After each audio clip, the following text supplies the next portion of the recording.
जय हिंद साथियों, एक बार फिर स्वागत है आप सभी लोगों का कॉम्पिटिटिव जंक्शन में। आप सभी लोगों के कहने पर मैंने बिल्कुल धीरे बोलना और धीरे पढ़ाना स्टार्ट कर दिया है। जैसा कि आप लोग देख पा रहे हैं, साधारण ब्याज का हम लोगों का आज ये थर्ड लेक्चर है और थर्ड लेक्चर में आप लोगों को आनंद आ जाएगा। देखिए, मैं चाहता तो उसी के साथ में ये वाला लेक्चर भी लेकर कंप्लीट कर देता, लेकिन मैंने वो लेकर कंप्लीट नहीं किया। क्यों नहीं किया दोस्तों, मेरी बात को ध्यान से समझ लो। मुझे ओरिजिनल मेरे मेथड से पढ़ाने दो तो मज़ा आएगा। आप लोग धीरे धीरे बोलोगे तो मज़ा नहीं आएगा। क्या होगा, सेम टू सेम कंडीशन होगी तो लेक्चर बड़ा ना हो, इस वजह से मैंने इसको अलग से बना दिया है। जरा देखना ध्यान से, वो RT% वाला हम लोग यहाँ पर कैसे इस्तेमाल करेंगे। जैसा कि मैंने आप लोगों को बताया कि एक ही फॉर्मूला यूनिवर्सल मेथड से सारा काम हो जाएगा। कोई धन साधारण ब्याज पर उधार दिया गया है, तो भाई हम तो साधारण ब्याज ही पढ़ रहे हैं ना। साधारण ब्याज पर उधार दिएगा 3 वर्ष में, उसका साधारण ब्याज मूलधन का 3/5 हो गया। क्या बोला, 3 साल में उसका साधारण ब्याज किसका, मूलधन का कितना हो गया, 3/5। तो मेरे प्यारे दोस्तों, यदि P को हम 100% मान के चलते हैं तो P की जगह पर यदि मैं यहाँ पर 100 रखता हूँ तो इसने बोला है कि ब्याज जो है मूलधन का, ब्याज मूलधन का 3/5 हो गया। का मतलब होता है मल्टीप्लाई। अगर आप लोगों को नहीं आता है तो याद रखिए, क्योंकि आप CGL की एग्जाम नहीं देने वाले हैं, इसलिए आप लोगों को ध्यान रखना है। देखो मेरे प्यारे दोस्तों, क्या हो गया, प्रिंसिपल 100 मान लिया तो उसने बोला ब्याज जो है प्रिंसिपल मूलधन का 3/5 हो गया। 5 से काटा तो 20 बार 20 दिया, कितना हो गया, 60% हो गया। अगर ऐसे मान के चलो तो सिंपल इंटरेस्ट को, अगर इसको 100% मान के चल रहे हो तो ऐसा मेरी बात समझ लो। अब इसने क्या बोला है कि ब्याज की वार्षिक दर पता कीजिए। अगर आप इसको ऐसे करके लेके चलते, 100 मान के चलते, तो प्रिंसिपल आप 100 मानते, इनटू आप टाइम कितना हो जाता 3, और आर अपने को निकालना है, अपॉन में 100 कर देते। ऐसा कर देते तो 100 से 100 कट जाता, 3 से काटते तो 20% आपकी रेट आ जाती। ये हम लोगों को पता चल जाता। लेकिन मैंने आप लोगों को क्या बताया कि आपको RT% का इस्तेमाल डायरेक्टली यहाँ पर कर सकते हो, क्योंकि ये क्वेश्चन सिंपल सा है।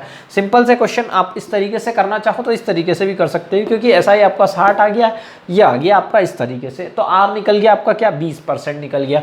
अब देखो जरा इसको कैसे करेंगे। उस मेथड से RT% से कुछ भी नहीं करना है भाई। आपने प्रिंसिपल यदि 100% मान के चलना है तो आप लोगों को टाइम दे रखा है, कितना दे रखा है भैया, 3 वर्ष दे रखा है। तो इसका SI जो है वो क्या होता है, 3/5 हो जाता। तो मैं यही मन में कर लूँ अगर चाहूँ तो, 5 दूना 10, 20 दिया, कितना हो गया, 60।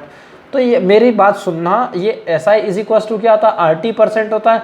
तो RT% होता है तो ये हमको कितना दे रखा है, 60% दे रखा है, जिसमें R तो निकालना है। टाइम कितना है, 3, तो काट दो, 3 से 20 बार 20% आ गया, ये रेट आ गई। ये इसी तरीके से तो निकालना था यदि हम लोग RT% से करते तो। क्या है, कुछ भी तो नहीं है, यही तो है बस, डायरेक्ट निकालने वाला कुछ भी नहीं है भाई। 100 से 100 कैंसिल हो गया, क्या है इसमें, कुछ भी नहीं है। 100 से 100 कैंसिल कर लिया अपने मन में, कुछ भी नहीं है ना। देखो कैसे, अगला क्वेश्चन देख लो, इससे आसान और क्या लोगे यार। ये फ्री के नंबर मिल रहे हैं आप लोगों को। फ्री के नंबर तो कुछ नहीं मिलते हैं दोस्तों, मेहनत करने से नंबर मिलते हैं। फ्री में मिल जाते तो क्या बात थी यार। अच्छा इसको हटा देते, पेट तो नहीं दुखे, किसी का पेट दुखे देख लो दादा, पेट तो नहीं दुखे नहीं, ठीक है। साधारण ब्याज पर दिए गए किसी धन का ब्याज जो है उस धन के 3/16 के बराबर है। तो मान लो अगर आपका 100 होता तो 3/16 अगर करते तो 4 चौक 16, 4 दूना 8, 4 पंजे 20, 25 थी, 75/4 हमारा क्या निकलता, ये हमारा क्या होता, वापस सुन लो। साधारण ब्याज पर दिए गए किसी धन का ब्याज होता हमारा, साधारण ब्याज पर दिए गए किसी धन का ब्याज उस धन के 3/16 के बराबर है। तो 100 हमने क्या मान लिया था, प्रिंसिपल। अब बार बार वही चीज के P इज इक्वल टू ऐसे करके लिखूं तो मतलब नहीं निकलेगा। 3/16 के बराबर यदि समय की वर्षों में संख्या दर की 3 गुनी है, तो ये मैंने लिखा दर का 3 गुना, ये लिख दिया। T इज इक्वल टू क्या बोला उसने, 3R बोला। दर का 3 गुना है समय। तो भाई हमारा SI क्या होता है, RT% होता है। RT% होता है ना हमारा SI। तो मैं R तो सेम रखता हूँ और T मेरी जगह पर क्या हो जाएगा, इसको 3R कर लो, ऐसा कर लो, इसको ऐसे कर लो। लो भैया, T की जगह में क्या रख दूँ, 3R रख दूँ, 3R रख दूँ। यहाँ पर मैं यहाँ रख लेता हूँ, R तो सेम रखा और T की जगह मैंने 3R रख दिया। 75 कितना हो गया, 4 हो गया। अगर मैं इस 3 से इसको काटूँ तो कितनी बार कटेगा, 25 बार कटेगा, क्योंकि 25 या 75 होता है।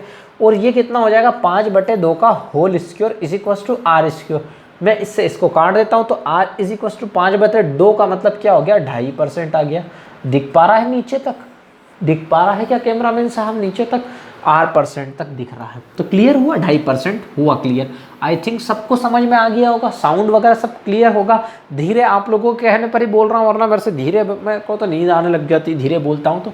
खैर कोई दिक्कत नहीं है, किसी को पेट नहीं दुखे इसलिए हम लोग इसको क्या कर देते हैं, हटा देते हैं। अब ये जुमला थोड़ा ज़्यादा हो गया कि किसी का पेट दुखे, किसी का पेट दुखे, किसी का पेट दुखे, किसी का पेट नहीं दुखता है, किसका दुखेगा पेट, अपना क्वेश्चन है।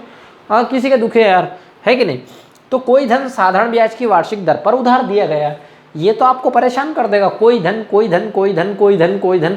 अरे भाई प्रिंसिपल 100 मानना है, क्या मानना है, प्रिंसिपल 100 मानना है, 100 तो मानना है बस। 5 वर्ष के बाद उसके साधारण ब्याज के 1/4 के बराबर हो जाता। अगर आप प्रिंसिपल 100 मानते तो उसका साधारण ब्याज 1/4 मतलब 25 हो जाता। अगर आपके पास में SI 25 आया है और 5 साल के दिया है तो R निकालना है, तो R को काटा तो 25 मतलब R प्रतिशत कितना हो गया, 5% हो गया। 1/4 वार्षिक ब्याज की दर ज्ञात कीजिए। भाई मेरा SI कितना हो गया, 25 हो गया, मेरा प्रिंसिपल कितना हो गया, 100 हो गया। भाई सीधी सी बात है कि 5 वर्ष के बाद उसका साधारण ब्याज 1/4 के बराबर हो जाता है। एक बार आंसर चेक कर लो। अरे इतना आसान क्वेश्चन भी आ जाता है क्या, 5%, वही तो मैं सोचूं यार इतना आसान क्वेश्चन भी आ गया क्या। देख लो ठीक है, तो ये क्वेश्चन भी था, इस तरीके के क्वेश्चन भी हो सकते हैं। एक बार जरा फिर से बात को ध्यान से समझ लो। पहली बार वापस से जो पहले मेथड बताया था वैसे ही कर देता हूँ। किसी धन का साधारण ब्याज उस धन का 4/25 हो जाता है। अगर प्रिंसिपल 100 था तो SI कितना हो गया उस धन का, 100 इंटू कितना हो गया, 4 कितना हो गया, 25। 25 से काटा 4 बार तो 4 चौक कितना हो गया, 16। तो SI कितना हो गया, 16। यदि वर्षों की संख्या दर की संख्या के बराबर है, मतलब टाइम इज इक्वल टू क्या दे रखा है, रेट दे रखा है, तो ब्याज की दर ज्ञात कीजिए। 4 चौक 16 मतलब SI कितना हो गया, 16। SI इज इक्वल टू क्या होता है, RT% होता है। तो RT% यदि हम लोग लिखें तो क्या बोला उसमें, ब्याज की दर ज्ञात कीजिए। और टाइम इज इक्वल टू क्या दे रखा है, रेट दे रखा है। तो 4 का स्क्वायर करूंगा तो ये कितना हो जाएगा, R²। ये इससे काटा तो 4% क्या हो गया, मेरा रेट आ गया। ये हम लोगों को ध्यान रखना था। देखो कितना आसान क्वेश्चन था, आप लोगों ने समझ लिया होगा। मुझे लगता है कि सभी लोगों को इस तरीके की चीज़ें पता होंगी, लेकिन आप लोगों ने इतने अच्छे तरीके से, इतने स्लो मोशन में, इतने जल्दी चीज़ों को कवर नहीं किया होगा, ये मेरी गारंटी है। अगर आप लोग बोलो तो मैं एक लेक्चर में सारा सब कुछ ख़त्म कर देता हूँ, सिंपल इंटरेस्ट फिर कंपाउंड इंटरेस्ट पर, लेकिन मज़ा नहीं आएगा दोस्तों। और इसके बाद वाला जो नेक्स्ट लेक्चर रहेगा ना दोस्तों, वो मैं अपने हिसाब से रिकॉर्ड करूँगा, क्योंकि धीरे धीरे पढ़ाते पढ़ाते मुझे ऐसा लगता है कि मेरी बत्ती गुल हो गई है। और मेरी बत्ती गुल हो जाती है मतलब मेरे को ऐसा लगता है कि सामने वाला बोर ना हो, क्योंकि मुझे पता नहीं क्यों ऐसा फील होता है कि यार धीरे पढ़ाने में बोरिंग फील होता है यार। खैर आप लोगों के कहने पर मैंने कोशिश की है। नेक्स्ट लेक्चर में अपने मोशन में पढ़ाऊंगा फास्ट तरीके से, एकदम धुआंधार, धुआंधार एकदम बिल्कुल। लाइक शेयर और सब्सक्राइब करते चलिए। जय हिंद, मिलते हैं नेक्स्ट लेक्चर में।